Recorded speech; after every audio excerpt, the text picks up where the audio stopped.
this video, we will take a detailed and thorough look at the Alpha 3D brush. The Alpha 3D brushes, also known as Chisel 3D brushes, allow us to project raised or recessed areas with complex structures onto existing geometry.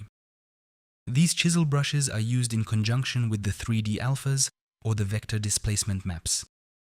Displacement mapping is a technique that can enhance a 3D object with much greater detail and realism through a displacement map. To effectively use an Alpha 3D brush, we go to the brush palette, then select the Chisel 3D brush from the choices. The predefined options will appear prominently above the stage. Just as easily, we can access the library with the predefined shapes by pressing the M key. Let's go ahead and select any shape we prefer, then carefully and precisely draw it from the center onto our object.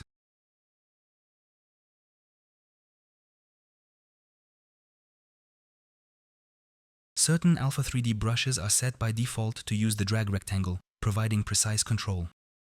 But even with the 3D alphas, we can change the application method and extend the functionality of the Alpha 3D brushes. To better illustrate this concept, we select the simple chisel brush from the brush palette, and then activate any template above the stage.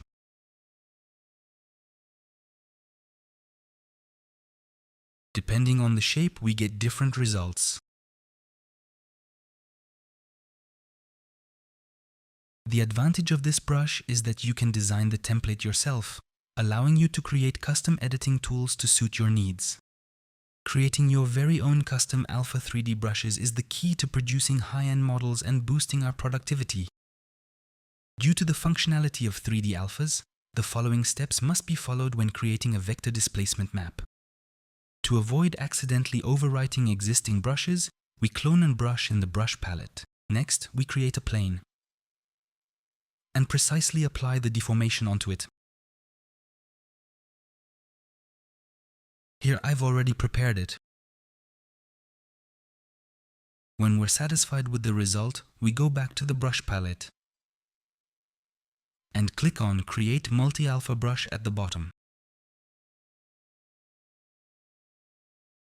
So we have created an Alpha 3D brush. This technique allows us to quickly build detailed structures and complex models. This was the final Alpha intro video. Next, we will explore the texture palette.